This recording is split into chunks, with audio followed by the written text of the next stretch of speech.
Okay, 3, 2, 1. Good morning, good afternoon, good evening, everyone, wherever you are, and for some ungodly reason you still have the boredom to watch all of these shows.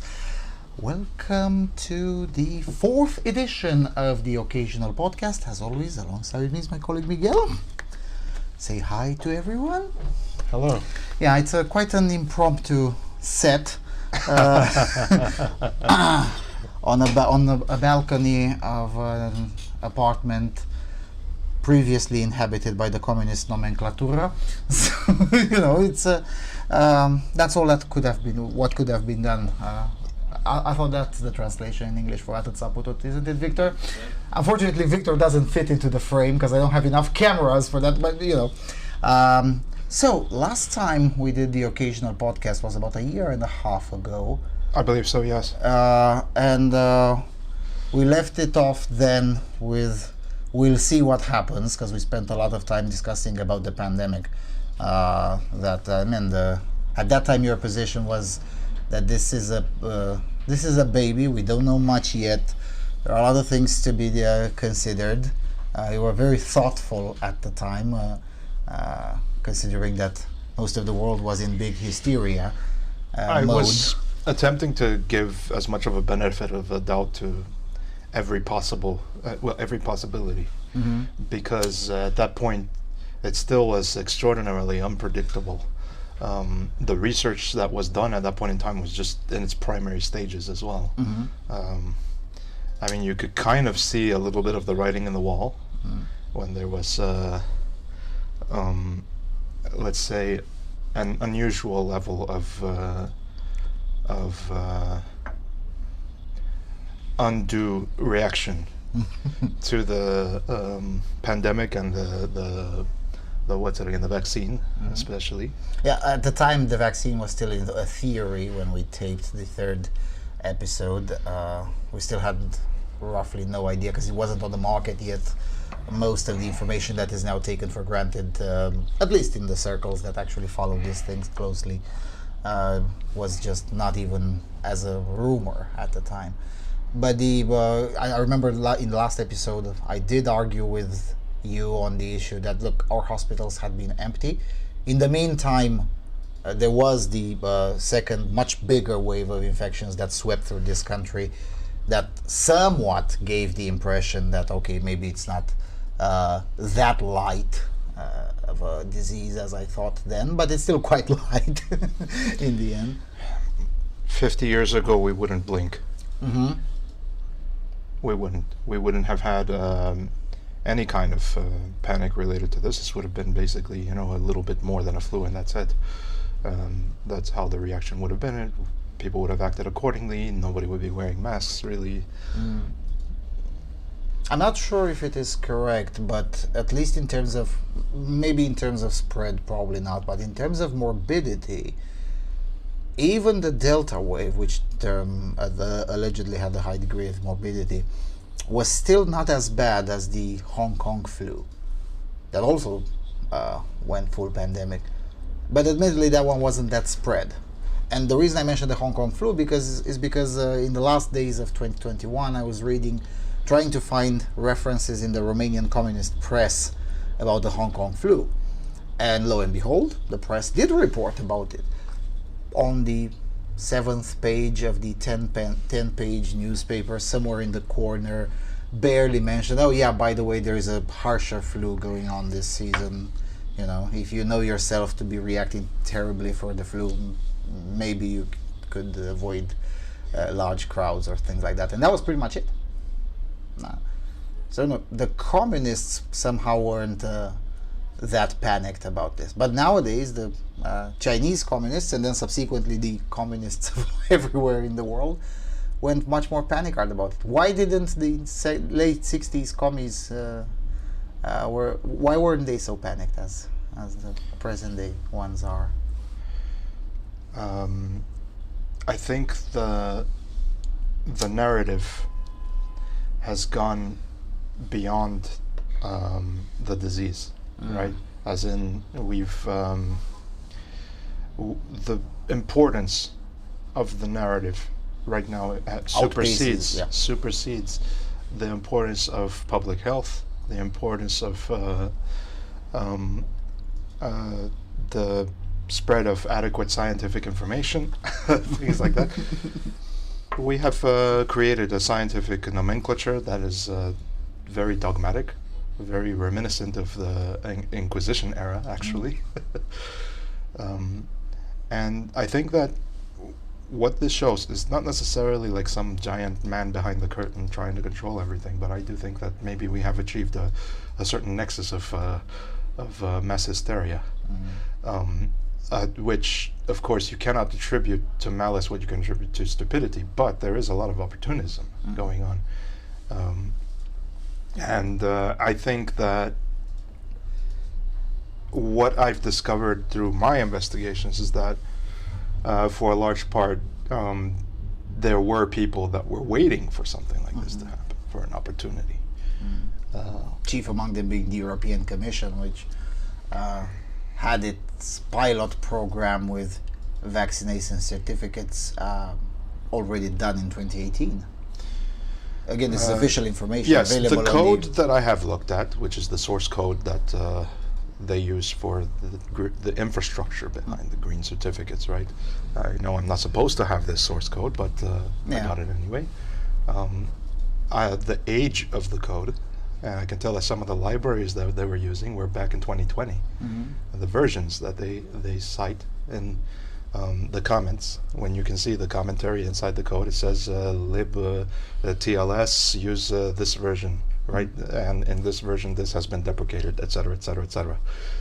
But they're referring to things that were from 2020, from March 2020, April 2020. So they've been planning to roll out this green certificate stuff long before anybody even discovered vaccines. Indeed. The other thing that concerns me is that the programs that are being used right now for green certificates are not compiled with everything. With the code in its entirety is not compiled. There are certain modules that are not included, that are included in Sweden, that are included in Switzerland, for example. I think. I know Sweden for certain. I do not know if Switzerland includes the modules that I'm talking about, but there is a module for RFID verification. And RFID, logical conclusion is to have it underneath your skin and implant something like that. Or in a document like I highly doubt that will come to pass. I just think the Swedes are just Sweden. Yes, they always are. Yes, but then again, in Sweden, that kind of a program, strictly on a voluntary basis, has been around since 2013 or 14. Yeah. Always with a small number of adherents. It was, and even today, it has a very small number of adherents. Extremely limited. Yes. But the press found it a very sensationalist topic. So every 2 years, the press takes again that topic about that program in Sweden, and of course, now with all of the conspiracies flowing around on the internet, it blew up as an even bigger topic. So every news outlet that wanted clicks and attention wrote about literally the vaccination program. is very so there's that. But yeah, and also there is the module for yet to be defined category, which was enabled recently in Bulgaria for antibody tests. So, yeah. The funny thing is that a lot of the companies like Pfizer, Johnson & Johnson and stuff have been added to the array list. If you look at the history of commits that were done, right, they were added to the array list of companies that are certified to be part of the Green Certificate program in very early stages, like in mid-2020. And I think it's because there's already been a lot of talk on the inside of these companies, right? That, okay, we've got to start manufacturing some kind of treatment or vaccine, right?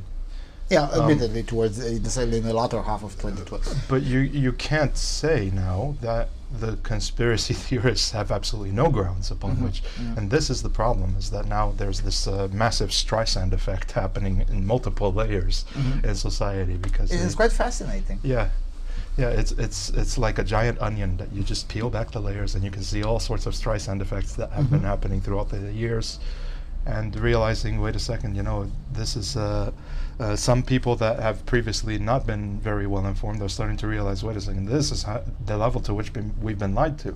Mm. It's for them it's very scary. For me, it's just funny. I find it rather fascinating than funny. I mean, yeah, sure, it's funny in a way, in a very cynical way. I guess it's also funny, but it's fascinating because now you have, admittedly not a majority, but definitely a large swath of the population having to forcibly face its own hypocrisy. Yes. And having to forcibly face its own ignorance and willful ignorance. Because, you know, ignorance because it just so happens is not so harmful, but willful ignorance is these days turns out to be quite harmful. Because, you know, especially those slightly more honest journalists in the establishment who now have to face that, you know, they made themselves to ignore certain threads of this story, and now that thread blows up in their face.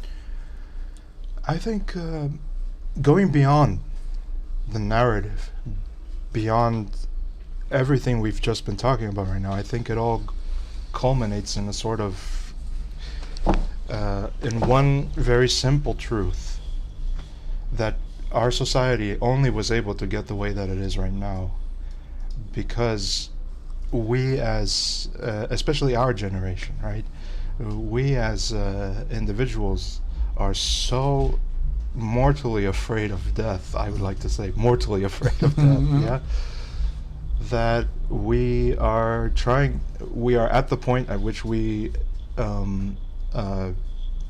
infringe upon the rights of others so that we may live, right? So that we may rather have the and we forget to feeling live. of- We yeah. don't even live. Yeah. It's not even really life that you're living. It's just the constant trembling, shaking at the idea of anything that could possibly cause death. This is not something new to the human condition. It's something that happens in times when societies are very prosperous. It's one of the things where societies become victims of their own success.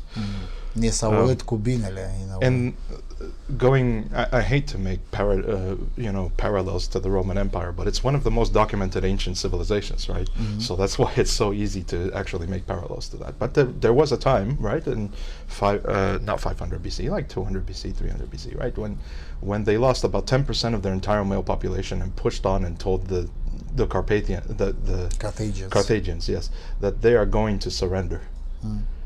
They had that kind of grit in them because they were a society on the rise.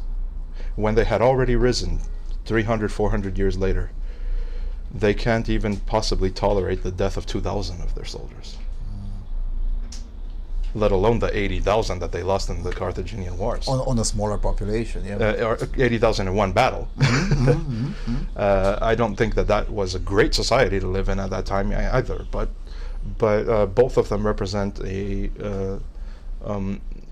two sides of a discussion, right? There is the society that is going to rise because of the sheer grit. It carved a place for itself in the world. Nobody asked for it. Nobody commanded it. They commanded it. Right? They commanded their place in the world, like the rise of Prussia as well. They carved out from the Holy Roman Empire their own. Or the rise of Persia, or the rise of the Ottoman Empire. I mean, they all have these kinds rising of societies. Yeah. Yes. Or I guess today, the rise of China. Rising societies are capable of taking punishment because they have a grit. They have an element of grit about them. I think society today, for a large part of the Western world at the very least, is losing that grit. I don't think it's going to permanently lose that grit. I don't think that there would be a major system-wide collapse. There will be some kind of collapse happening in the future, but it won't be televised, but yeah.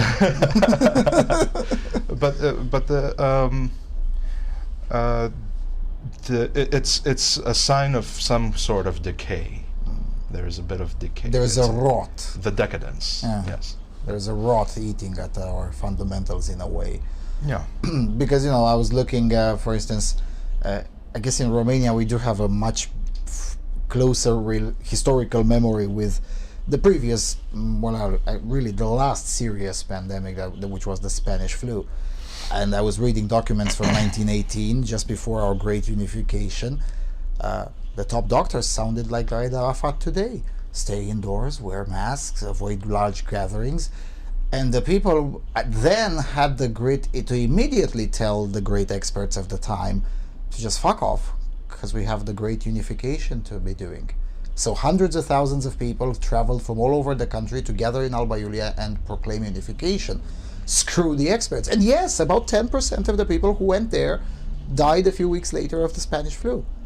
And very few mentions are of them, and those that are in a positive way, that yes, some people ended up paying the ultimate sacrifice, but it had to be done. And there is no sadness about it, or it was easily absorbed. And again, this was a society, Romania at the time, just at the end of World War I, which also produced a lot of damage and a lot of human casualties. Today, however, we even turn it into a meme. The Romanian man of 1918, we must make unification. Romanian man of 21, 22, sticking behind the couch. Oh my God, I have to be careful not to get a cold. How did we get here? It's just 100 years. Only, I think it's in Romania specifically. I don't think it's very widespread. I know it's not widespread, so. But I think the majority of the country is gritty. Mm-hmm. I think it is. Just like my home country of America, I think there is a lot of America is definitely mostly there is gritty. a lot of grit to go around Yes. in America, and it's a religious fervor for the republic. It's quasi-religious, the patriotism that we have, whereas Romanians, because of the blood and soil philosophy that caused the country to exist in the first place, it's not quite as strong, but it's still there. It's still there, and there's I think there is a majority of this country that still respects the idea of, you know what, fuck this guy, I'm not gonna do what he says, and even policemen. Oh yeah, definitely. I've seen when I traveled here, right? I saw that there is a little bit more hysteria in Cluj than in my city of Sibiu. So, yeah, I know. Seeing things from the perspective of Cluj, you can see, oh my God, it's become like everybody's living in contagion, that kind of thing. Or the Twilight Zone. That's the way I saw it when I was coming here. I was like, that's a lot of masks.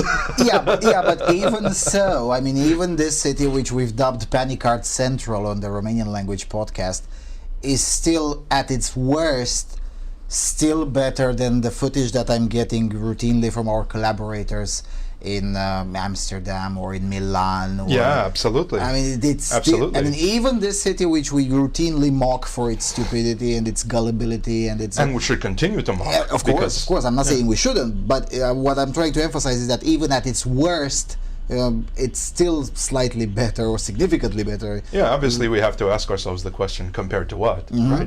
Which Romania, compared to other countries, is much better off when it comes to this kind of thing.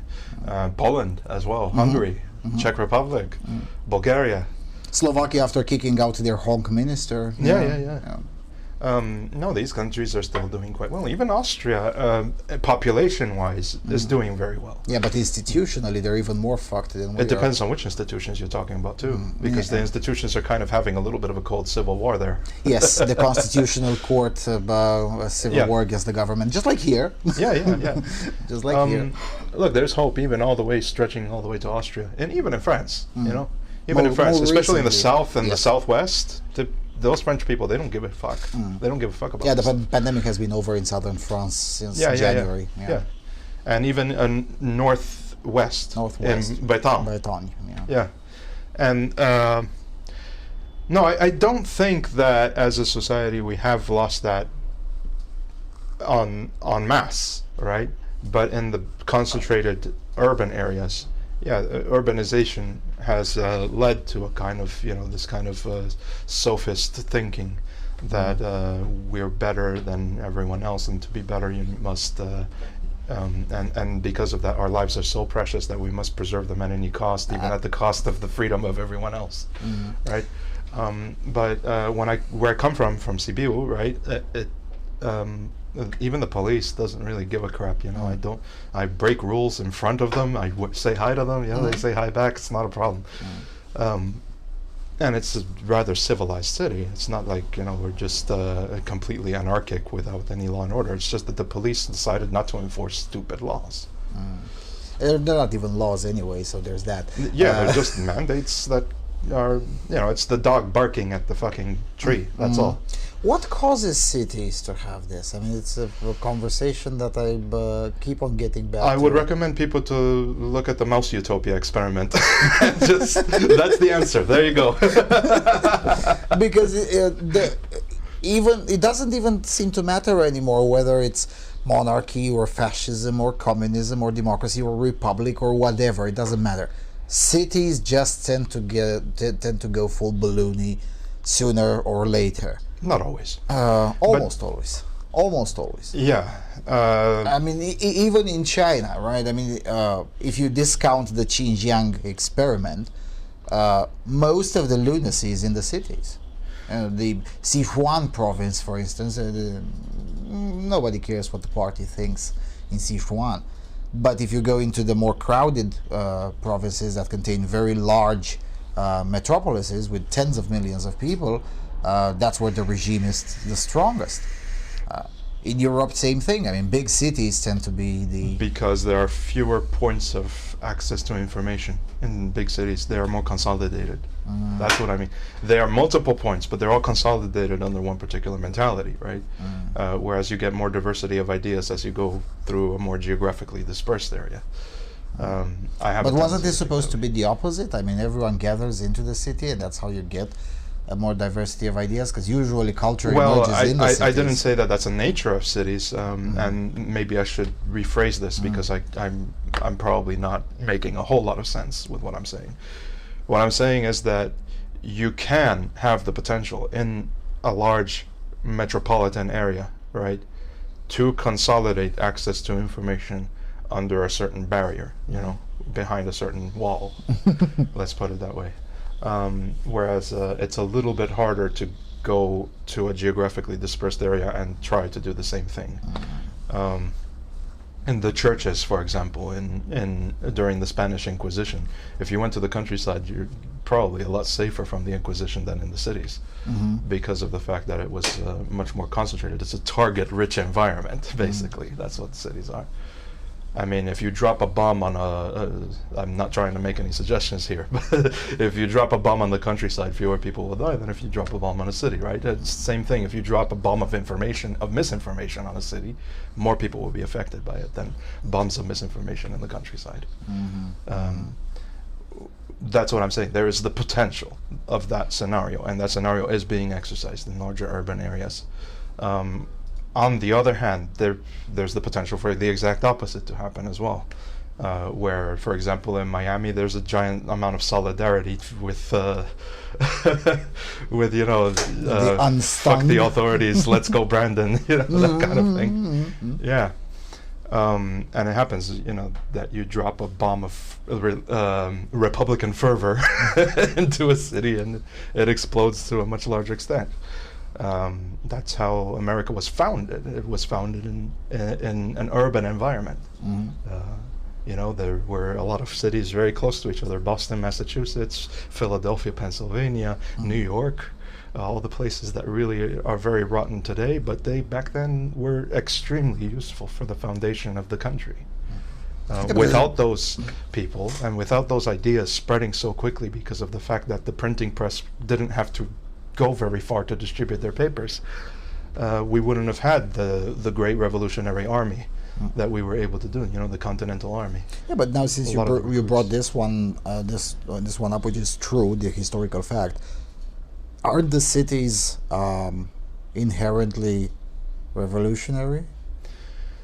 Yes, they are. Because in the end, our revolution against communism, for instance, also started in a big city. In Timisoara. Yeah. And then continued in Bucharest and then spread in the rest of the country. So the big cities, the two big industrial centers. The anchors. Yeah, of the two revolution. big industrial centers first rose up. Then, of course, it spread everywhere because nobody liked the commies. But things in the countryside spread slower.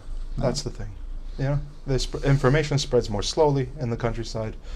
Unless you're talking about the gossiping old ladies that talk about, oh, she's pregnant for the third time, things like that. You can very easily find out, if somebody in your village is having a baby, everybody's going to know.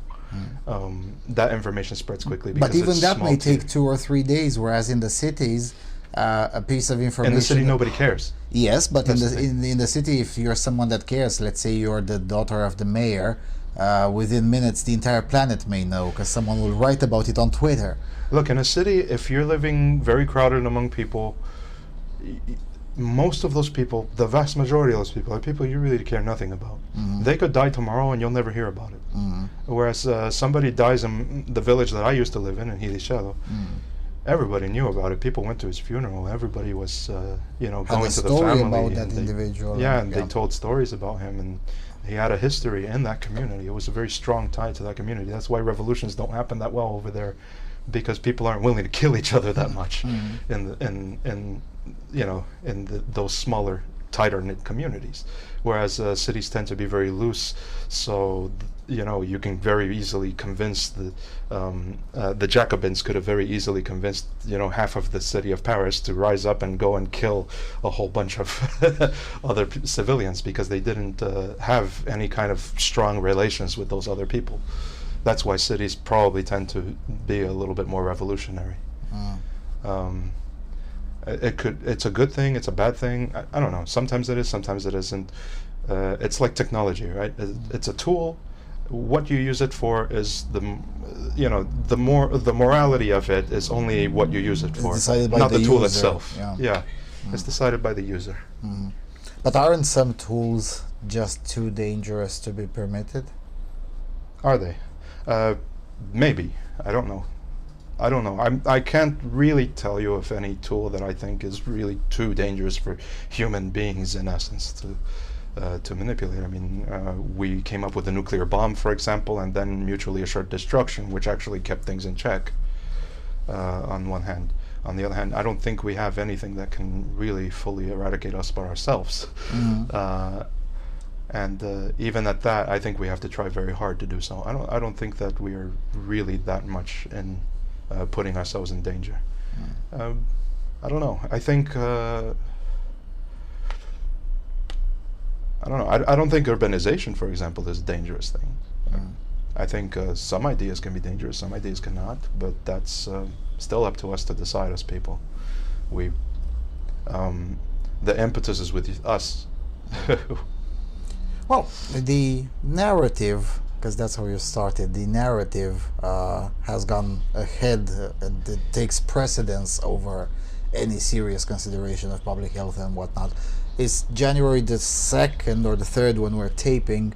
It's going to be probably another week or so until I publish this, but when we're taping, the narrative is going through a controlled demolition phenomenon. Essentially. I know where you're going with this. Yeah, I mean, just a few days ago, Robert Malone went to Joe Rogan's podcast, and the conversation was nowhere near as spectacular as some may have expected. But then for lack of a better term, the powers that be, starting with Google, decided to try to bury as much as possible one particular syntagm that Robert Malone used, which is mass formation psychosis, and I fully expect to get a community guidelines strike for saying that, but I don't care anymore either. So there's that. You already shadow banned pretty heavily. Yes, I know, and I'm also under one community guideline strike already, also for medical disinformation, for reporting about Joe Biden's trials and his mandates getting kicked to the curb in the court, which of course they should have been, so there's that. Anyway, they tried really, really hard to bury that, and as a result, instead of 10 million people watching that interview, it went all the way up to 80 or 90 million people, and instead of 15 million people worldwide talking about mass formation psychosis, now you have hundreds of millions of people. It's the beauty and at the same time the danger of the internet, going back to what we said earlier, right? The internet has this beautiful thing called the Streisand effect plus times 10, because the Streisand effect existed long before Barbara Streisand or the internet existed. And then there was a what was it? I think if Joe Stalin were alive today, he could talk a lot about the Streisand effect from back then. But even so, the internet makes itself into one giant worldwide big city where information spreads to a level at which we were not able to fathom even merely 20 years ago, or 30 years ago. On the other hand, because of the large consolidation that these companies have, Google being responsible for roughly like 92 to 93% of all search traffic, Facebook being responsible for all internet traffic, like to 80%, 80% of internet traffic goes through either Facebook, Amazon, or Netflix or whatever. Yeah, and Alphabet Incorporated. Yeah. So, and all of these companies using basically the same infrastructure and sharing it with each other. They grow a little bit overconfident of the fact that maybe we control all of the flow of information, but you can't, because human beings are still going to be, apes with keyboards, and we're going to find a way to fucking, uncover the information anyway, and it's spread right underneath their noses, and you see, that was one example of the Streisand effect that I was talking about earlier, that, you peel back the layers of the onion, you can see multiple Streisand effects starting to happen at this simultaneously right now. Sure, I mean, I think to a wider extent, right, the internet could be probably one of mankind's greatest achievements for ideological subversion. At the same time, one of the most horrible things about it is that it is mankind's greatest creation for ideological subversion. I don't know. That Joe Rogan interview with mass formation psychosis, right? Remind me again what that is. Yeah, mass formation psychosis is, as Robert Malone defined it, is the situation when you have too many people essentially floating around purposelessly. Is that even a word? But essentially too many purposeless people thinking already that the world doesn't make any sense, everything is meaningless, and then suddenly all of their attention is drawn to one single, not even that important point, in this case COVID, and by doing that you essentially can form psychosis into those people. And according to Robert Malone, we are here now. When you have a significant chunk of the population, it may not even be a majority, but it's a significant and vocal enough minority for sure, that is concentrated on a single point that most of everyone else has already moved on from, and they're in a psychosis because it is a cult at this point. And according to Dr. Malone, this resembles too much of a previous society, which may or may not have been the Third Reich. Because that's what drew the attention. I mean, I have to give it to Mr. Malone that he basically put a bait out there, because every time someone draws a parallel to 1930s Germany, it's just great bait for the press, and the press took it hook, line, and sinker. But admittedly, his rationale can also be applied to other mass psychoses like the witch hunts or whatever. Yeah, I would say that Goebbels was a lot less a good example. I think there are much better examples out there, like Mao Zedong and an even bigger mass psychosis. Ho Chi Minh also, to a large extent. And the killing fields in Cambodia, same thing. But so that's basically, but now with this being dropped, now it also fuels, and that's what I'm afraid of the most, and I want to hear your thoughts about it. It also fuels a lot, not necessarily a psychosis, but it definitely fuels a kind of thinking pattern that is probably not healthy on quote-unquote our side too, because it may grow enough. Elaborate. It may grow enough confidence into too many loonies, essentially. Because there is, and we were talking earlier before we turned on the camera, there is definitely some overlap between what turned out to be truth and reality itself, and the loony bin marginal stuff that has been around since forever, of course. To a large extent, I think the average of our guys are able to have the discernment at this moment, right? I think even on the left, man, look at the left, right? That even like center leftists, they also have the discernment to say, yeah, that guy's crazy. Most people on the left, frankly, don't really take very kindly to Walsh, for example. They consider him a loony just as we do. So to an extent, I think most people do have discernment. They're just willing to there's a point at which you bury the hatchet with those kinds of problems, and just don't get very picky with your allies, especially when you're going to fight something bigger than this. You know, we can squabble later. We've got bigger fish to fry right now. So I don't think it's that dangerous. I don't think it's going to be that much of a problem, right, on the right. The thing is, I think, look, the right has to learn a very important lesson from 2020, and I hope it's learning it. When you fight, don't pay attention to how many numbers you have. Always fight as you feel. Fight as if though you're outnumbered. Yep. Regardless of how much of the numbers you have, because we could have the majority of the country and still lose an election. Yep. Yep. Why that election was lost? Let's not talk about that right now, because that will get us zipped right out of YouTube. We're going to talk about that too, but you know, maybe after the midterms. Maybe exactly. It's the same kind of sentiment that I've tried really hard, and I don't know the extent to which I succeeded, but I guess we'll see in a few months, to instill to the dissident movement here in Romania. I mean, at some point when we were debating the so-called green certificate, which ended up being sacked and not being introduced fully as it was initially thought of, you know, yes, about 80% of the populace was against it. But I kept on trying to say to the resistance movement, let's assume we're 8%. And let's fight from there. And hence the protests at the parliament, and you know, consistent not necessarily harassment, but definitely annoyance of politicians and parliamentarians and bureaucrats and whatnot, and you know, well, essentially a psyops to pressure them in ways that they haven't even imagined it was possible, because most bureaucrats aren't accustomed to being called 150 times a day by 150 different people every single day on a single issue. There's just not in Romania, definitely. I mean, that kind of civic activity is just not common. And I tried really, really hard to instill this. Let's fight as if we're the minority, even if we're 80%.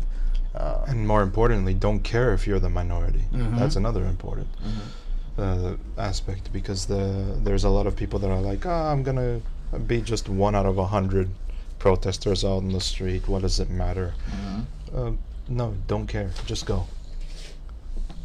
You don't have to, you know, think about what people will think of you, that you're being lumped in together with those people protesting 5G. Who cares? Who cares? Right now, not a moment to be picky. It really isn't. Yeah, that's another thing. This kind of pickiness, which used to exist on the American right as well, but most people got healed. It still does to some extent. Yeah, but it's definitely better now than it was in 2015. I mean, if you remember the battles inside the right in 2015 on whether we should be working with those people or those people because they might be like this or maybe like that, or maybe they're crazy, or image over everything. Yeah, and today you kind of have the same situation, and sometimes it's hard to get some individuals involved in, you know, countering the regime, essentially, because they don't want to be associated with those kinds of people or those kinds of people. Meanwhile, I worked with a far leftist in the parliament to defeat a certain bill related to the pandemic. I mean, and so, you know, you can't be choosy with your allies when the apparatchiks are all on the other side. Because it doesn't matter that they have a minority. They have a very powerful infrastructure that they're working with. You can't construct that infrastructure in the first place if you're too picky about who you're working with. You need to develop that infrastructure and march very slowly, very carefully, but still strongly and convincingly through the institutions, right? That was how they got their power first.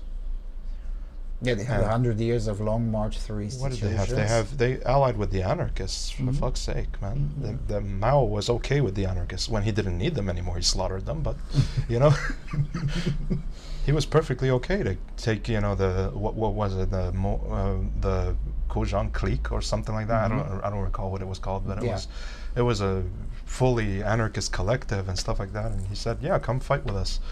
Yeah, and those ones became we'll only kill you later. Yeah, they became the biggest enforcers of the anti-rightist movement. Yeah. And in the end, they became rightist and put against the wall. But yeah, Mao was actually quite intelligent. He let the army sit there with all its supplies, and during World War II, when Japan was attacking, they had the supplies, they had all the Lend-Lease from America. They were like, yeah, okay, we'll take it. They didn't use it at all. They let the Republican Army fight, the nationalists fight themselves out, and as soon as they were war-weary and exhausted at the end of the war, then they took over and formed the Chinese Communist Party. Yeah, so essentially they used the enemy's energy against him. Yeah, because they had no momentum left. There was no will to fight after the gruesome campaigns that had to be done in Nanjing, and Jesus, it was quite horrifying, the war from the Chinese perspective. And I'm guessing, all those people were so demoralized at that point in time, even after winning, right? Because it was very exhausting. And, I think 1 in 3 or 1 in 4 soldiers that fought had known at least an entire platoon that got fucking wiped off. It's very harrowing. And to see all that, and then these commies that are very fresh, just singing marching songs coming in over the hills, they're like, oh, fuck this, no, I can't do this anymore. Yeah, and that kind of, I guess I could call it wisdom. Because it was, evil as the war. It was kind of a dick move, but. Yeah. But, and that's the thing, how do we teach our friends on the right to practice some of this? Is it necessary, that tactic? Because at this point I don't think so, because we're not in the same situation. We're not fighting a war where we're getting invaded. No, but what I mean by such tactic is in the sense of being cynical about some of these things. Realpolitik to the extreme. Yes, realpolitik to the extreme, yeah. I don't know, man. I'm not Otto von Bismarck, but I can say that I don't know. A little bit of cynicism. I think the right is getting more cynical. It is, to its advantage, But at some point, when you've finished, and you now have to return to civilian life, in quotes, right? We have to be capable of putting that cynicism aside again, to restore the pathos that developed the Republican ideals in the first place, the idea of the noble republic that America became in 1781. Sorry, not 1776. That's a story we tell our children. That's not reality. But and that's the situation for America. There's a different situation for Romania. Maybe cynicism should continue in the right in Romania. I don't know. When you get excessively cynical, you get those people that allied themselves with the legionnaires and continue to do so even after the fight was won. That was kind of stupid. But again, it was a different situation than what we see today. So despite the best effort of our establishment trying to say that we're in the same situation as them, we're just not. We're not. And first of all, it's not a monarchy. Second of all, it's a technocracy. Technocracies actually do tend to be weak. They do. They're a little bit weak. Cut away their electricity and see what's left of them. No, they're very weak people. The problem with what I see in Romania, right, is that I don't know personally, even though I've lived here for my entire adult life, right, I haven't followed the country's politics enough to say, maybe it is time to abandon the cynicism at some point when the war is won, or when, the culture war is won, and all that. But I think that right now, I guess that would be us getting too ahead of ourselves, because right now what it is, it's important to remember, one, you may not be outnumbered, but you still should act like it. And two, it's very important to right now just harden the heart, because taking out the trash is always unpleasant work. Yeah, we have a lot of trash to take, for sure. Throughout this... it's rot that exists since the 80s. Yep. And throughout this hysteria with the pandemic, a lot of rot has been kind enough to reveal itself without anyone asking for it. To make itself more obvious, because it revealed itself a long time ago. That's true. That's true. To make itself more obvious, I guess that's a a fairer phrasing. And since it has revealed itself, and since it has become so obvious, someone's gonna have to take the trash. And it's not pleasant work, but this will be a challenge. How to convince? How that farmer in that commercial, it ain't much, but it's honest work. And how to convince enough of our people to keep on working towards this goal of taking out the trash, because as I was saying earlier, the narrative that has created so many of these weird alliances over the last 21 months is slowly going through a controlled demolition process. Probably by the end of this year, the entire episode will have concluded, and therefore then it will be an issue of maintaining focus, because some will start saying, maybe we should forgive, maybe they didn't know better, maybe they and we both know that's not the case. I mean, many of them did know better and chose to act wrongly for financial interests or petty interests, or for reasons of expanding their own power, or out of the stupidity. My problem with the Romanian right is that it doesn't have the same ideological compass that the right in America has. It's still largely a blood and soil philosophy. And I think that's largely due to the fact that most of Romania's history and most of its victories were always won because of its blood and its soil. It was always the unification of Transylvania. Why did it happen? It wasn't because they were trying to spread Republican ideals or something like that. No, it was the idea that, these people are our people, and we must fight for our people. And, Ardealul ne cheamă, that kind of thing.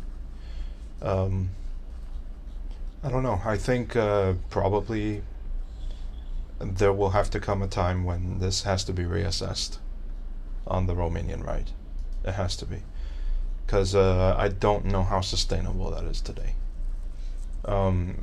Because, for example, the blood and soil guys, they would never think, the majority of them at least, would never think of actually shaking hands with Islam.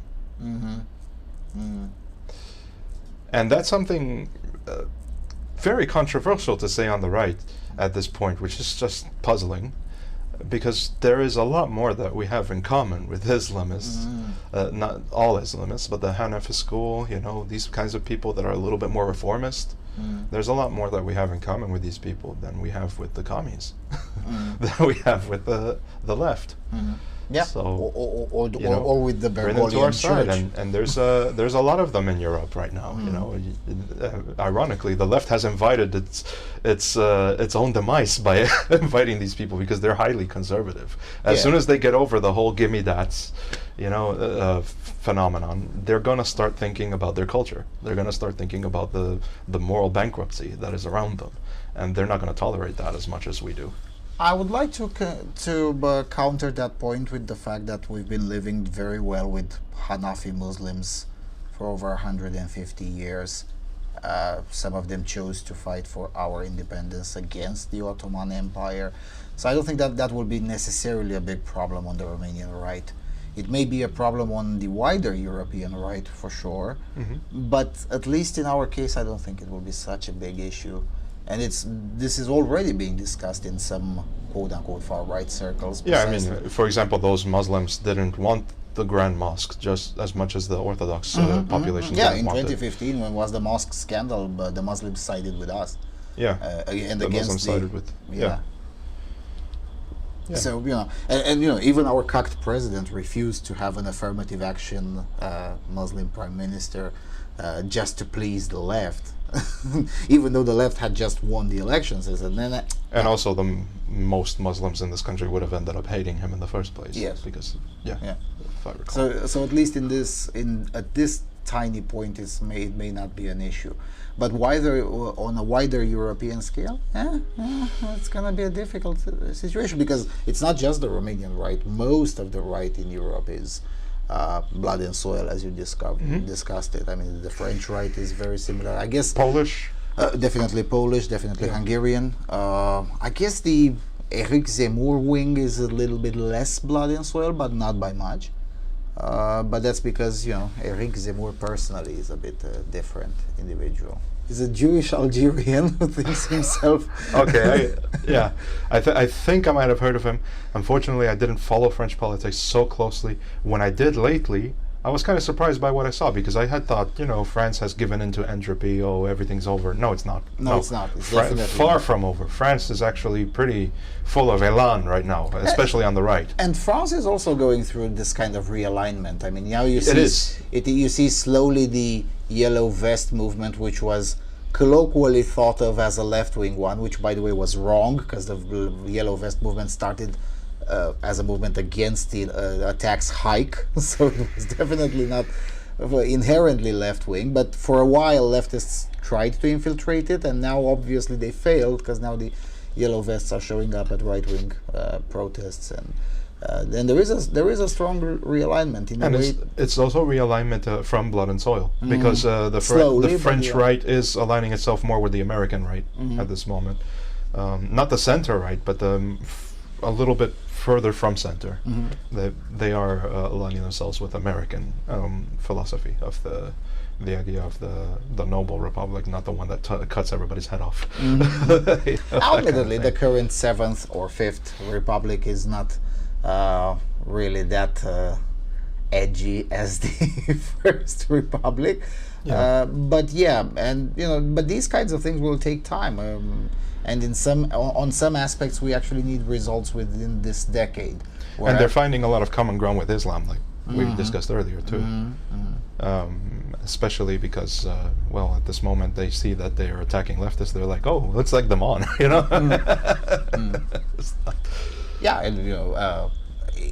Pandemic or not, the French establishment, even the center left of the French establishment, has found time to attack wokeism. Has found time to attack leftist Islamism, and found wide consensus about that. I mean, many of the French elites were afraid to talk about that in public, being afraid that they might be called racist or whatever. But eventually, the Minister of Education was like, "You know what? Fuck it. No, leftist Islam is terrible. This is terrible. We have to start making investigations against those professors that teach bullshit in universities." Nobody disagreed. Well, except those professors, of course. I think there is possibly a very bright future in the next 5 to 10 years for France. I didn't think so before, but the more I look into it, the more I see that France actually is getting its shit together. It's doing it slower than I'd like, but it is doing it to an extent. And even to an extent, Romania is also getting its shit together. Here's what convinces me of that, is that I think that civil disobedience on a large scale is already happening in this country. As little as it's discussed, as little as this, as little as that, it doesn't matter how much it's discussed or how far it reaches. As a matter of fact, sometimes it's an advantage that it's not discussed, because it can grow in peace. It allows it to grow in peace, exactly. And there's a certain level of apathy towards the government that I think is very healthy among the Romanian population right now. So I don't think much is going to change in terms of administration, but I think the culture, the Kulturkampf in Romania, is already pretty much settling itself along the lines of the right. And it will be quite ripe in 2024. I believe so, yeah. And Romania has always kind of anchored itself a little bit ideologically to the United States. So once the United States starts to swing back, I think Romania is going to feel a little more confident as well to do the same. And France too, because France also kind of anchors itself. It tried not to by leaving NATO, but in the end, culturally, France is still kind of a partner to the U.S., a sister. Because remember, it was our revolution that was successful because the French helped us, and vice versa, until we got terrified of how the French were having their revolution and we just withdrew all support. But to an extent, I mean, the destinies of both countries are still kind of tied together, and that includes the third part of that triangle, which is the UK, which right now is a complete mess, but that's a much longer discussion. Yeah, but now it's a fragmented mess. I mean, England is doing just fine, but the rest of the nations of the United Kingdom, oh my goodness, what the hell is going on there? England is still pretty degenerate as well. Right? It is, but to a much lesser extent than Scotland for sure. I mean, if you look at proposals of having the state in terms guard, of politics, and not just politics, but policy as well. I mean, you know, a state guardian for every child in Scotland in order for everything to be safe. I mean, are you kidding me? A normal Englishman would never tolerate something like that. Yeah, but you go to the Scottish people; they're ripe and ready for some kind of change happening over there. So it's different. I mean, and I'm not taking Count Dankula as an example only. No. There's he's part of a wider concern among the Scottish people. So, but what I was about to say is maybe not entirely appropriate, but maybe this is. In a way, although it's probably the wrong terminology, but this is in a way a great reset, isn't it? It's not the great reset they wanted, but the one that we deserve. I don't think Mr. Schwab is very enchanted by. I'm sure he looks at the same numbers and trends that we're looking at, or very similar ones for sure. And I don't think that makes him quite happy. But it is, and I don't think it should be called a reset. I mean, these kinds of trend realignments happen every 30 or 40 years, at least on this continent. And it was probably about bloody time, in a way. And every 100 years, you have this great awakening ever since the Enlightenment. There was the first great awakening in 1740, then the second one in 1840, then the third one. Yes. Yeah, it's always in the 40s. I don't know why. It just so happens. It's I guess a cyclical psychological process that happens in collectives in a way. Every 4-ish generations. Yeah. And the funny thing is, it always tends to anchor itself on things, on tradition. Because in the end, I mean, I have discovered in my journey in life, for example, that things, the more that we depart from tradition, the more amorphic our society becomes, and it becomes apathetic, more not necessarily cynical, because you can be cynical and still be rooted in tradition, right? That is just an attitude that you take as you go, as is necessary. But this amorphous blob that has become millennial society is it results very strongly from the fact that there is some traditions that have been abandoned by deconstructivism, by all these ideas. So there is going to be pushback. There has to be. And it already is happening to a large extent with the younger generation, the Zoomers, the much younger folk. And even those even younger than Zoomers. I mean, if you look at what's being discussed in groups of 12 and 13-year-olds, they're full catargo delenda est. Yes, essentially. Yes, essentially, yeah. And in ways that would have been specific only to very fringe far-right groups just 10 years ago. And in 2010, what is mainstream now in the groups of 12 and 13 and 14-year-old kids was marginal boomer far-right stuff in 2010. It's amazing just how fast things can go. I'm discounting Nick Fuentes' crowd entirely from that. Because that's just, some dumb little distraction, I think. But in terms of the core of these movements, they do tend to, these kids are reading a lot more about history than our generation did. And or at the very least at an earlier age than we did. The only anger that I see among people in the Zoomer generation, it's not anger against or any kind of resentment for the for any particular race or creed or anything like that. But what their anger is directed more at us, rightfully so.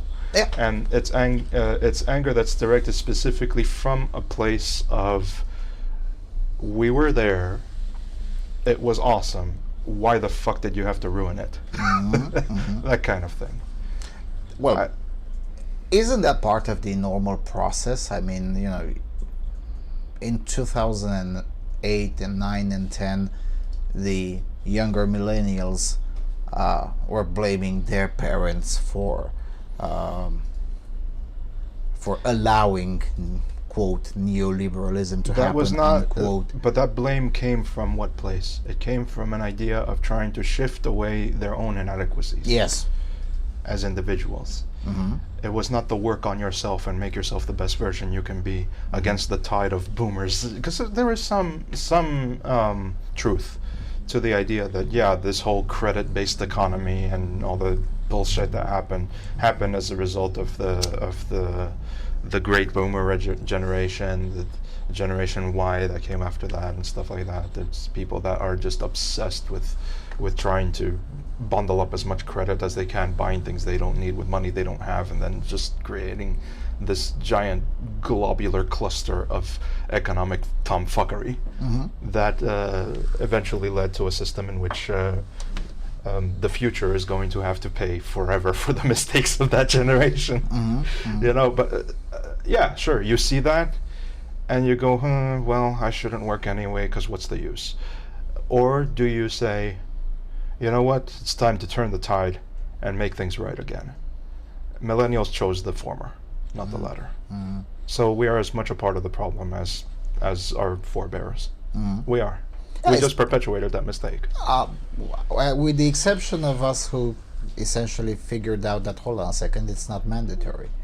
Nobody forces you to be full of debt. So, some people would insist that you do, but yeah, of course, they come from a place of people who think that it is absolutely necessary to sink yourself into $110,000 in debt for to learn how to do underwater basket weaving. But in the end, my biggest gripe is with people who blame the ones who are exploiting the compulsivity, right? As an individual, you're the one it's up to you to get your shit together. Just because a bank is offering you some too good to be true kind of loan doesn't mean you have to take it. Doesn't mean you have to take it. Doesn't mean you have to go buy this home in the middle of Miami. No, you can go to, North Carolina, maybe work as work as an apprentice under a gunsmith. That's a very useful job nowadays. Or maybe work as a mechanic or something. Get a little bit more in tune with the ground under your feet. Get a little bit more in tune with reality, with Earth. Live in it. Yeah, but here's the challenge. Some of these things are under threat. I don't think they'll disappear, but they're definitely under threat. With the forced, because it's not a market-driven phenomenon, it's a politically driven phenomenon, the forced rise of of electric cars, and specifically corporate electric cars that essentially remove the necessity of mechanics. Now, I'm not sure this will pan out, because in a free society, at the end of the day, reason will prevail. But until that happens, some of that flow that you've discovered, that you've discussed earlier, is under attack, under threat. You know how easy those cars are to hack? I know. I have a couple of applications on my laptop that I could use. Yeah, I know they're easy to hack, but then again, they require a different skill set than that of a mechanic, for sure. To repair? Yeah. I don't know. I think if we're very nonsensical with how we apply electric cars, getting on this tangent, right? France can afford it much better than America, and I'll tell you why. Because France is more nuclear. Yes. That's the thing. And they've started building another 5 nuclear power plants just this year. Whereas in the United States, we're going with solar and wind, and we're pushing that really hard, which, okay, in some situations actually is pretty good. Like in Texas, for example, solar works really well. Sunlight all the time. Not so much in New York, though. Not so much in New York or Michigan. Yeah, exactly. But nuclear power plants, they work everywhere, except for in earthquake zones. So, sorry, California. But, they can still grab it from Nevada. I mean, there's still... nuclear infrastructure is probably the most flexible in terms of weather conditions, in terms of, what can and cannot be done. For fuck's sake, in Miami, Turkey Point, the nuclear power plant there is on an island right next to the shoreline in a hurricane zone. And we've had Hurricane Andrew, we've had all sorts of hurricanes come there. If you build it correctly, it won't have these catastrophic. Yeah. It will be able to stand the test of nature, right? Save for earthquakes. Earthquakes, you can't really build in earthquake zones. But you have this idea that nuclear bad, wind and solar good, where you have to take things from an economical perspective, right? What is most energy dense and produces the least amount of carbon? Or not just carbon, but there's also carbon monoxide. There's also all sorts of gases that are pretty toxic and ruin the local ecology, right? Even if you're not worried about climate change, there is ecological concerns related to coal and stuff, and oil. Just like with wind turbines. I mean, what it's to a lesser extent. What it's doing to the birds is not fun at all. To a lesser extent, but the least extent that I've seen so far is nuclear. We need to... As long as the waste is managed properly. So going back to electrical cars, right? If we had a more nuclear-centric country, I would understand. Okay, let's start adopting nuclear cars. That would be awesome. That would be awesome. But kind of impractical at the moment. Yeah. But electric-driven cars make a little bit more sense in a nuclear-focused country because, first of all, the energy is much cheaper.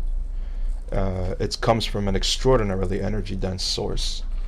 And it doesn't have any kind of ramifications on your ecosystem, except for the lithium that you're throwing away all the time when you're getting a new car. The e-waste problem, that's another thing that we have to manage, right? But other than that, I mean, you have to understand, right? And I think most people don't understand this. There is no holy grail that will actually get us to be more eco-friendly all of a sudden. You're going to have to make trade-offs. Lithium is an extraordinarily toxic substance, and the electric cars are full of them. Dumping lithium in just some random landfill will make it completely infertile.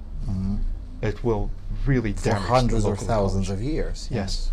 So while there is proper waste management possible for lithium, like you could put it in pills for leftists,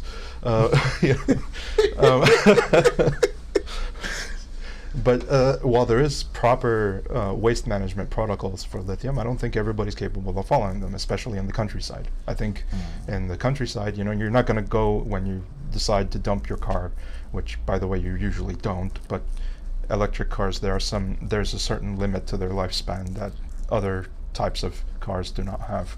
You're never going to be able to electrify to get people to fully get on the electric car bandwagon in the countryside of America. You're just not. Maybe in the countryside of France because they're not that far away from cities, but there are villages in America where it's like 500 miles away from the nearest city. You're not going to get electric cars there. Not to mention that at least in the up north, where the winters can be pretty heavy, there is also the issue of turning them on. Yeah. I mean, there is that video from early 2021 from that Texas guy who is also a mechanic, and basically the video is called "Texas Just Proved Electric Cars Are Bullshit" or something like that is the title. And he basically compares, he has a Tesla in his backyard, and it's minus 31 degrees Celsius outside, 1 meter layer of snow. Yes, yeah. And then he also has a 1994 Volkswagen in his backyard, and he's like, okay, let's see which one of them we are able to turn on and just start driving, and the Tesla just doesn't, and it's quite complicated. Another thing about electric cars is that lithium-ion batteries, in general, will not will start to crystallize in certain temperatures and permanently lose a certain degree of their charge. Yes. And if you can only get it up to 4.1 volts, you're missing an entire, tenth, I think, of your electrical output now. So, there's permanent damage that you get from certain temperatures. You can't get that with a petrol engine. I mean, the worst thing that would happen is that, if you have a diesel car, some of the diesel will freeze in your lines and expand and then break it. But you can fix that line very easily. That's easy to fix. It's like $120 to pay a mechanic to do it. And then they're easier to fix. Yeah. And since we're at techno-optimism and technocracy and whatnot, we were discussing before we turned on the cameras about the metaverse. Again, that wouldn't be a problem. I mean, I would never opine on the metaverse if it weren't so heavily pushed. The same thing, I would have had no opinion on COVID if it weren't so heavily pushed and to make me give a shit about the topic. Same thing with the metaverse. If it weren't so heavily pushed, if you all want to lock yourselves into the metaverse, go ahead. But just don't expect me to agree and don't expect me to follow. Only the people that drink Soylent are going to go there.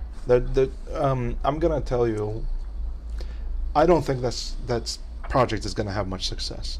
Facebook has been amazing at being able to acquire the companies necessary to further VR technology, and it has been it has led a great frontier towards immersion technologies to be able to get you immersed in video games, flight simulators, even combat simulations for soldiers, stuff like that. That was a great step.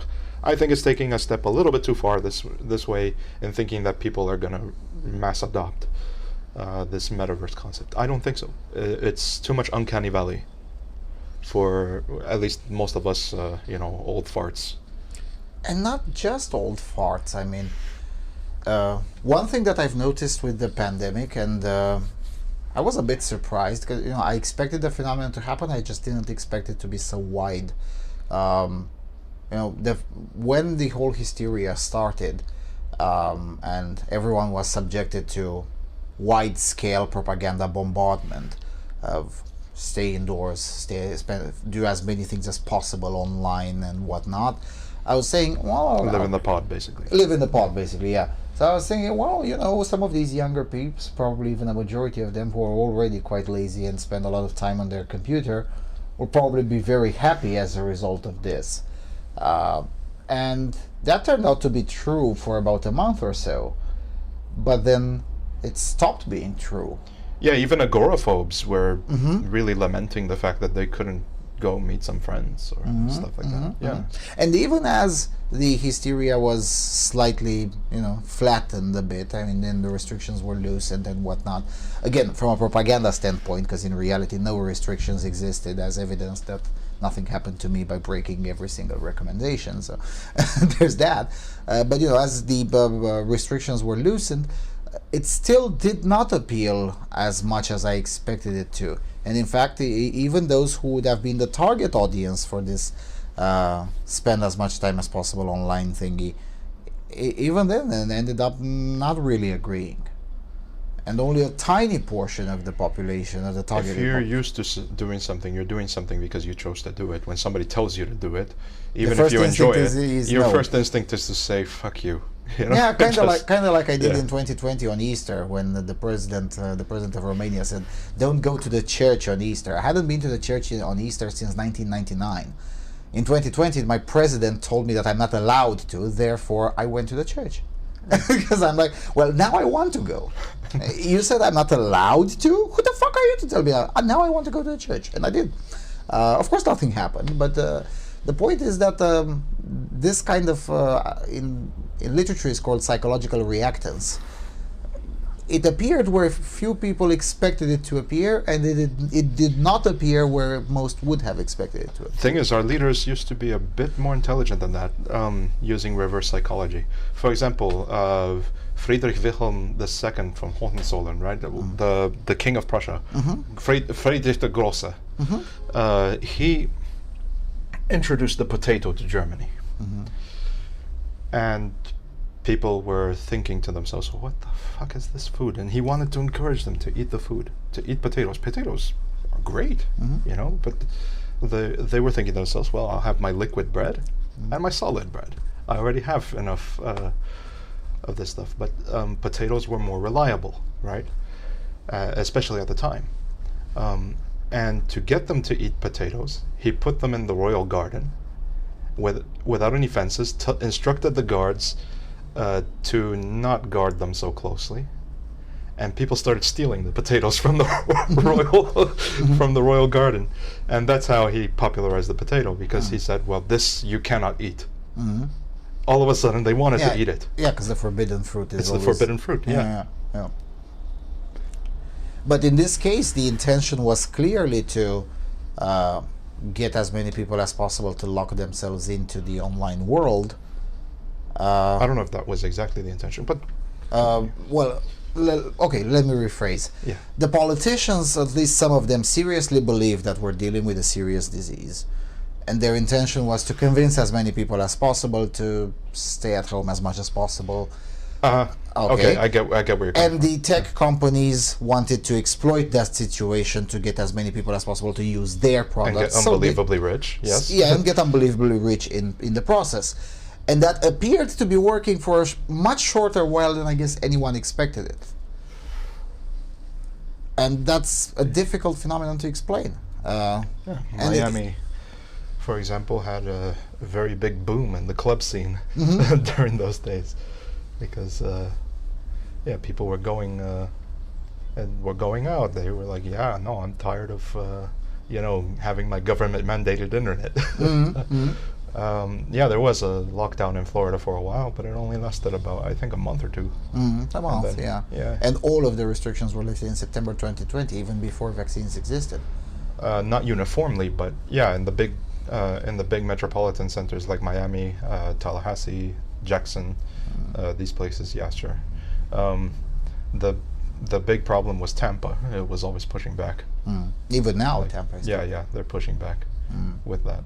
And even the vaccinated people, the vaxxed, are protesting on behalf of the unvaxxed in Tampa. Which they should. I mean, at the end of the day, the enemy is the regime, not the unvaxxed. Yeah. Yes. They tried to make it, and this is the scary part, is that they tried to make, in the United States, this narrative where unvaccinated people are making things worse for everyone else, which I'm not sure anybody but the most simple-minded person actually could believe, and even the simple-minded, to an extent, don't really buy the narrative.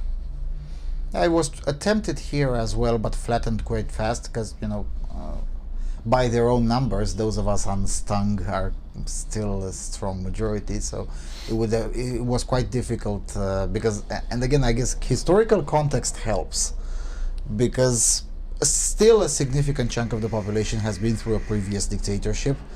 And even though they're not necessarily well schooled in political science and whatnot, they can smell the bullshit. We've seen this before. It didn't end up quite well. Same thing in South Africa, when they were getting ready with the of trying to entice the population of the idea of vaccine passports, the zero Omicron variant emerges, and they're like, you know what? Actually, no.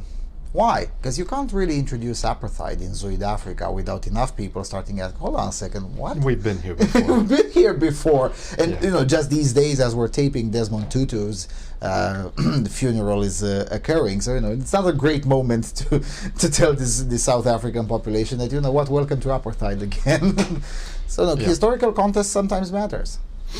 Whereas in the US, these kinds of things have happened long before. Yeah, there was a sort of an apartheid in some areas of the US, not everywhere, but in some areas it was. But it was 70 years ago. There aren't that many people still alive today to bear witness with that. So I guess that's why this narrative was a much heavier pushed, I guess. It was successful in some of the northern states, which is the irony. Yeah. Yeah. But then again, we both know that the northern states are indeed. I mean, the whole accusation on the against the Republicans that they're racists and whatnot. It's merely the northerners projecting their own ills on everyone else. Yeah, but northerners are also getting fed up with it. I mean, look at Vermont turning Yes. a little bit more red. Maryland is starting to. There's New Hampshire is still a clusterfuck, but to an extent starting to get along those lines. And wasn't it New Hampshire where that guy who spent $100 on his campaign beat the living bejesus? I believe it was. Yeah, I believe it was New Hampshire. That trucker. Yeah, that trucker guy is a very Yeah. cute guy. Probably he won't do much in the Senate, which I guess it's the point. You don't want your politicians to be busy. You want them to do nothing.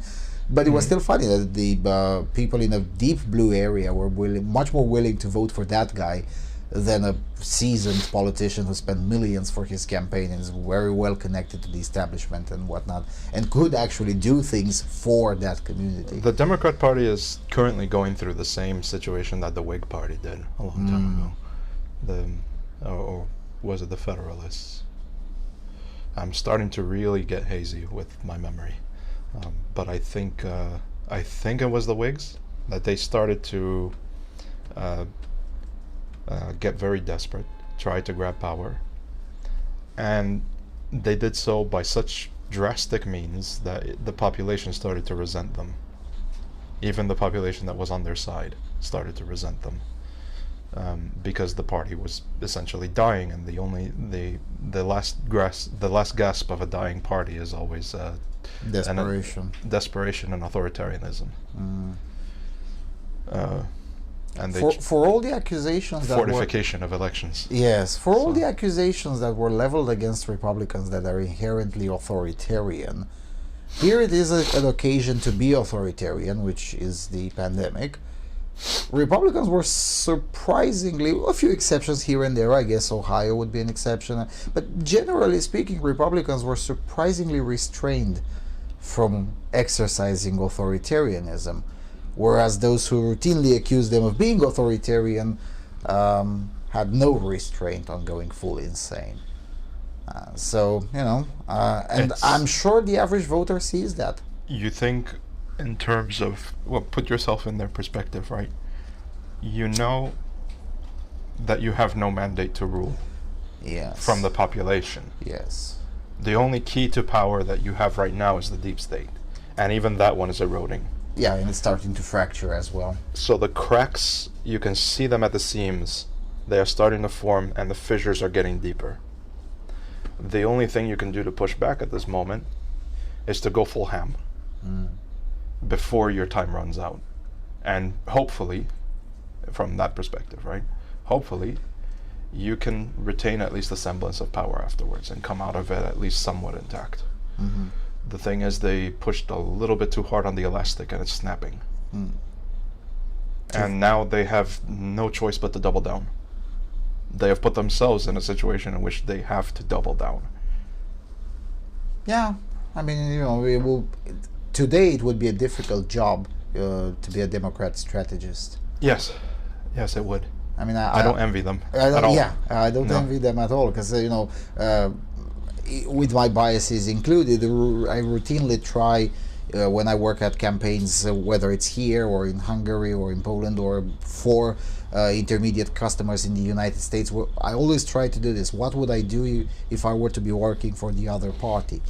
And this time around, this year, I don't have an answer. I mean, what would I do as a Democrat strategist? And even though I work for a Republican.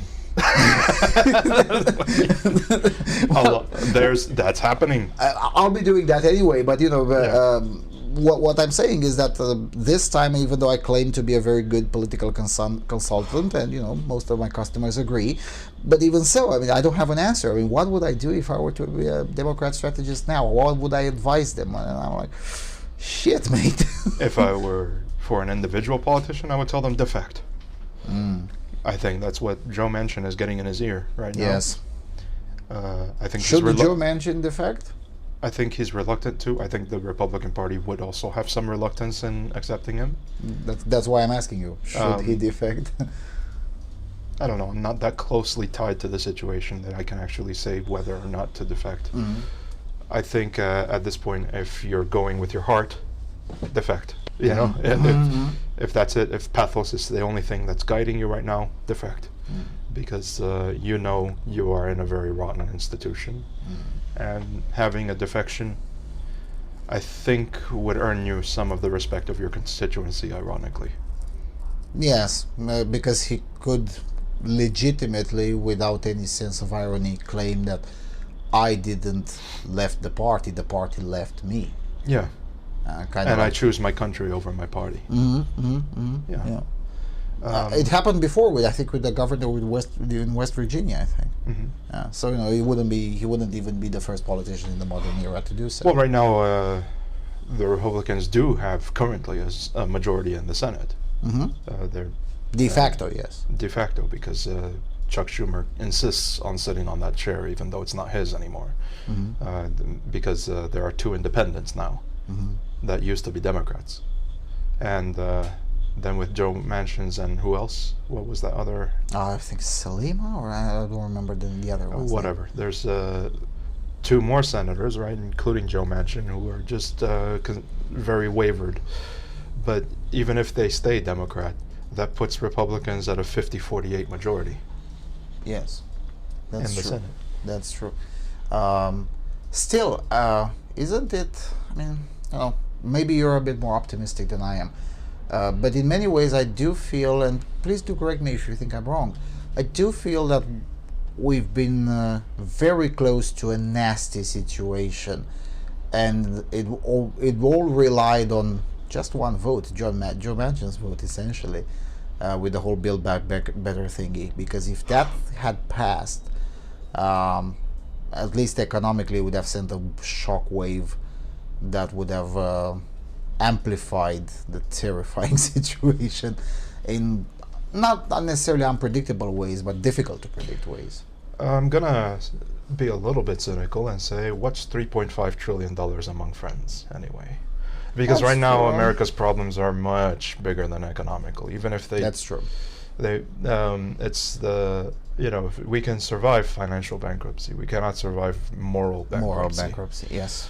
On the other hand, yeah, it would have been not necessarily catastrophic, but it would have severely lengthened the amount of time we would have to recover. Yeah, and when I'm referring to that specific bill, I'm not even necessarily focused on economics, but also on the political message it would have sent. Because as you've remarked about 30 minutes ago, what happens in America sends political shockwaves in the UK, in France, in Eastern Europe, and you know, if Build Back Better bill would have been passed, it would have been much more difficult to lobby against all sorts of pandemic-related bullshit measures here. Yeah. Because it would have been the political signal that it's okay to do it.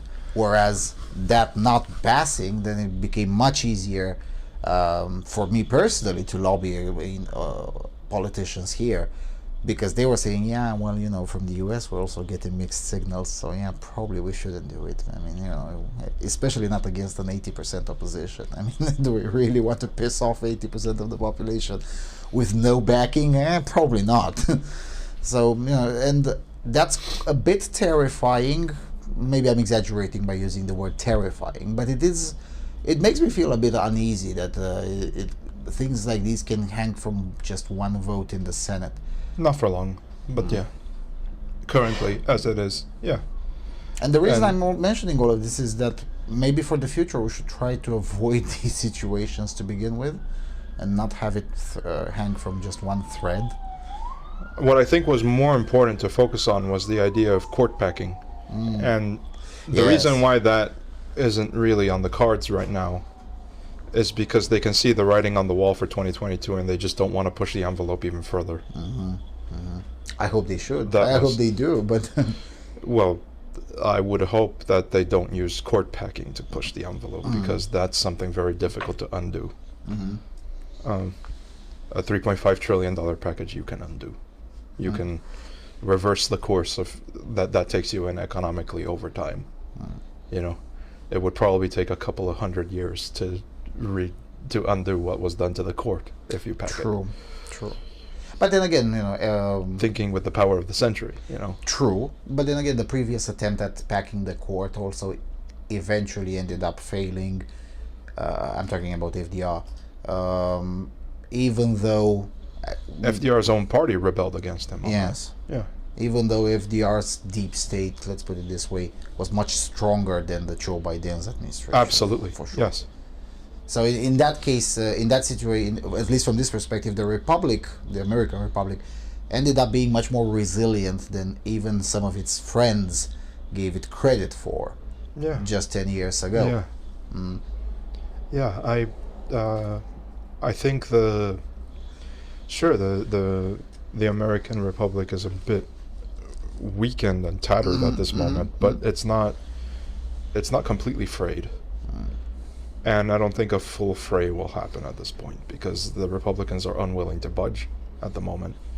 They're now being less picky about the allies that they choose, which is very important at this point.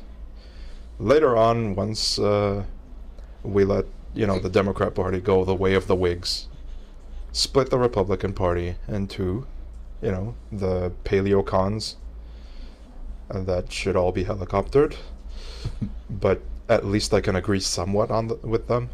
And then the new America First Republicans, that I think is going to happen over the next maybe 20 years.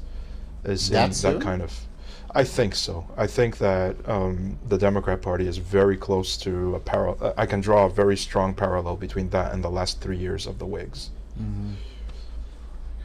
Yeah, but in fact, the Republicans were born out of that. I know. They frayed out. Yeah, that's how the Republican. And maybe a splinter party would form out of the Democrats as well. Maybe we would end up having like 4 or 5 parties running against each other. That was my next question. How would the Republic function with 5 parties? Because it'll consolidate almost immediately. The system is not made for 5 parties. I know, but it's going to consolidate very quickly because first past the post. You can't really. Maybe 2 or 3 elections it would last, and that's it. It'll just consolidate along another new line, which hopefully gives us an opportunity to move the Overton window enough that line is between center right and far right. And the far right, and that's yes. it. Yeah. And the center right should always keep the far right in line and afraid of losing its political capital, and vice versa. They're both going to be afraid of losing political capital to each other, which gives us something somewhere around the middle in terms of the result. That would be but nice. the middle should be on the right. But it sounds exciting, but it's the process itself won't be comfortable for sure. It doesn't have to be. It doesn't have to be. That's fair. That's fair. Every single political battle that is fought on times like these is always going to result in massive amounts of discomfort. And that's the best you can hope for, actually. Yeah, but it's also exciting. That's the best case scenario. It's also exciting. I mean, I count myself amongst the privileged to having been able to witness from the front seat, sometimes literally, already 2 such periods, Well, let's hope, 89, 91, and now this. I mean, come on. What I'm hoping for is that the position of comfort stay on the front seat, rather than having to witness it from across the Atlantic to enjoy it, because there are situations that could happen, scenarios that could happen, where this could get extremely ugly. And well, I don't know yet. I kind of doubt it. I think that, and all of the political violence, for example, that has happened over the last few years is a reflection of what is going to happen in the future, which is, it's going to be probably just people skirmishing and, acting like apes around each other, and that's it. If you allow me this comparison, the political violence over the last 10 years, at least in the US and even in Europe as well, is nothing compared to the political violence that the Republic has witnessed in the 60s or in the 30s. Or, I mean, the LA riots in 1991, I mean, all of these were significantly harsher than all of the political violence combined over the last 10 years.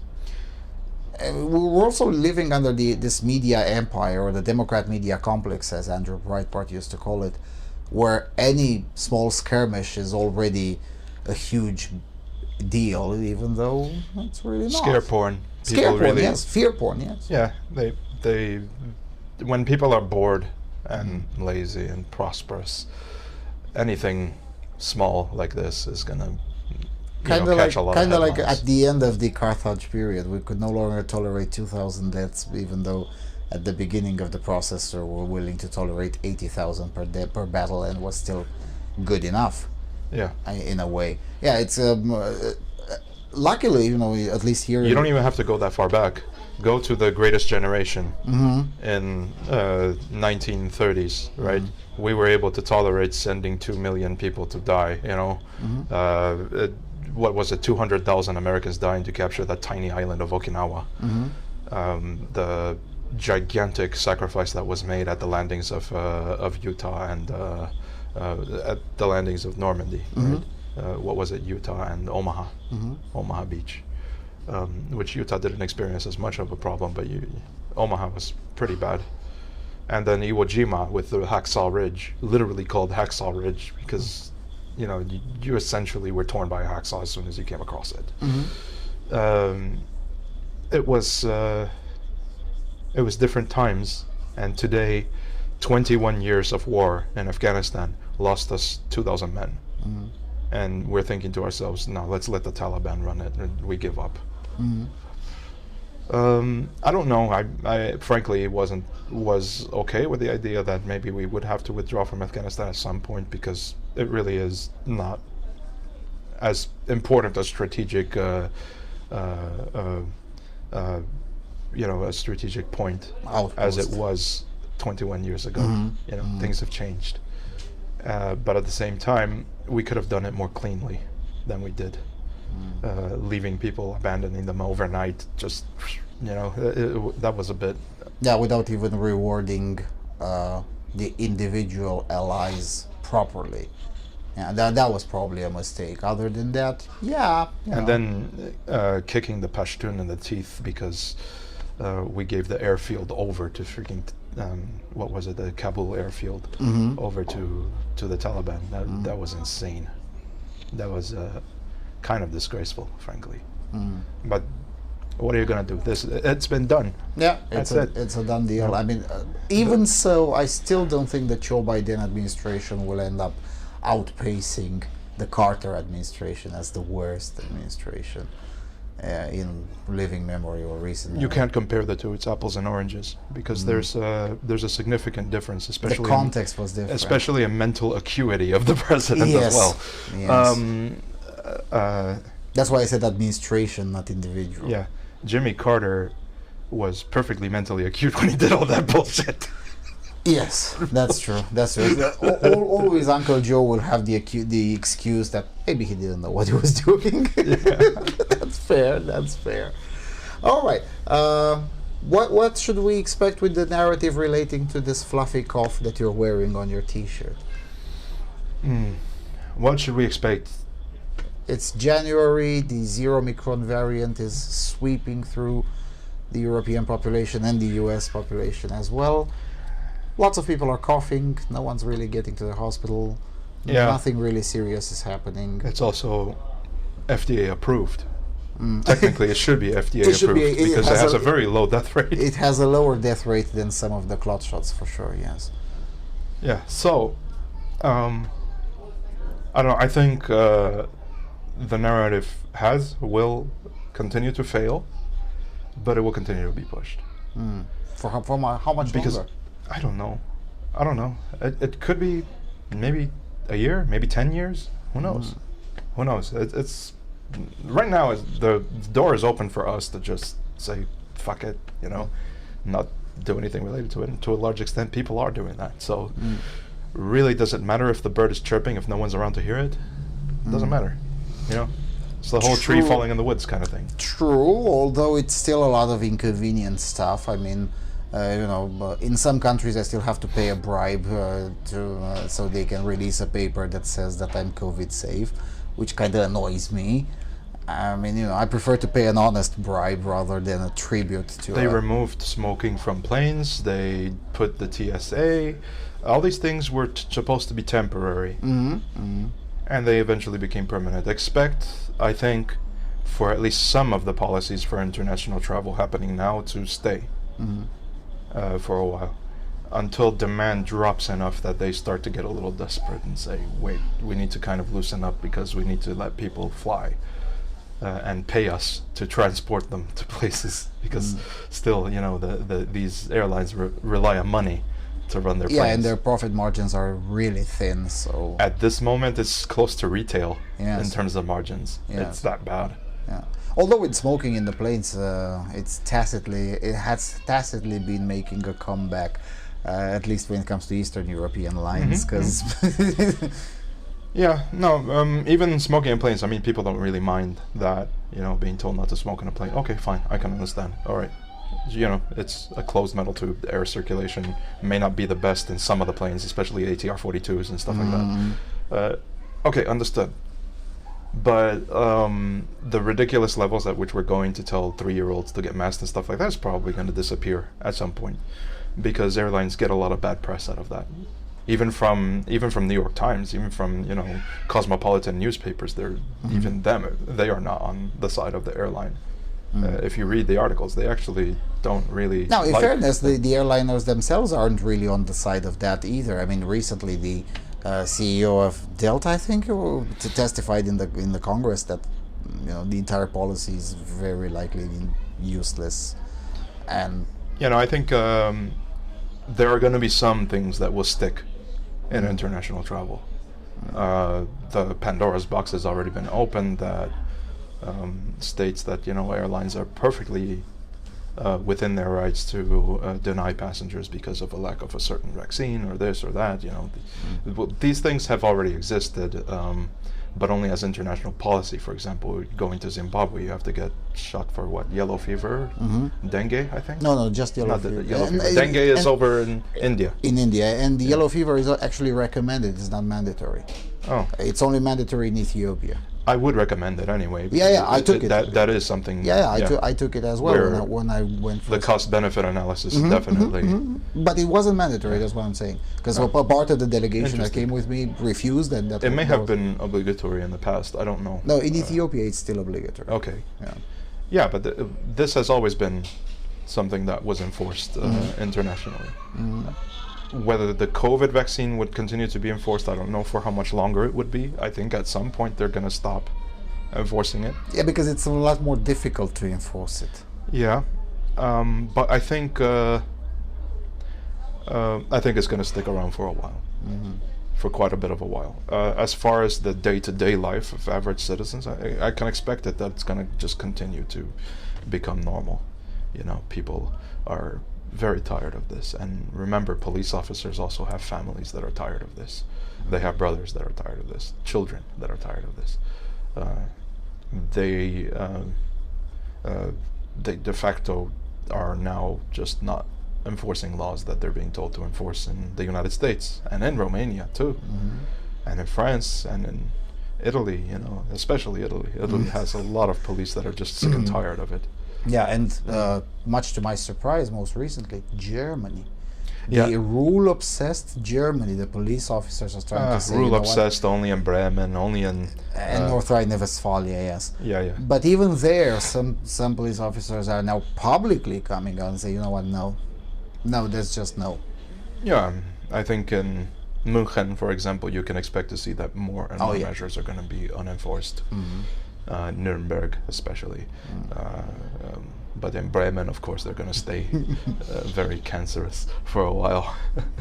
but Bremen has a historical connection to these kinds of things. What happened when they were a part of the Hanseatic League? I mean, they were so based back in the day. Yeah, but then again, different people, different age. Yeah. All right. Thanks for reserving some time for this footage, and let's hope next time when I come to your basement in Hermannstadt, we'll get to compare notes and see which things happen. I guess most likely, but we'll still make another show this year before the midterms. But yeah, maybe by that time it will be clearer which candidates will get into the next Congress and which candidates won't. Maybe some primaries will happen in the meantime. Maybe fade out some rhinos in the safe What an seats. appropriate word Congress is, a gathering of baboons. Yeah, you know, there's that. And also, this year is an important one. I mean, it has elections in France, elections. There's the midterms in the US. There's general election in Brazil, and also some smaller countries like Hungary and Slovenia also have general elections. Slovenia is now suddenly important because they've just had the presidency of the European Council, and the Prime Minister there, Jan Janša, is a guy who unironically shares Alex Jones on Twitter. So, so you know, I mean, so it's gonna be a rough trip. 2022. It's gonna be in some ways very fun to watch. Yeah. But I guess those of the feeble-minded, or what do you call it, weak-spirited, it's gonna be a difficult year as well. They'll discover in time that it's better with us in power. Yeah, I guess that would be a nice takeaway. Better with us in power. Miguel, thanks a lot for making some time. Thanks a lot for watching, and I'll see you around. Cheers.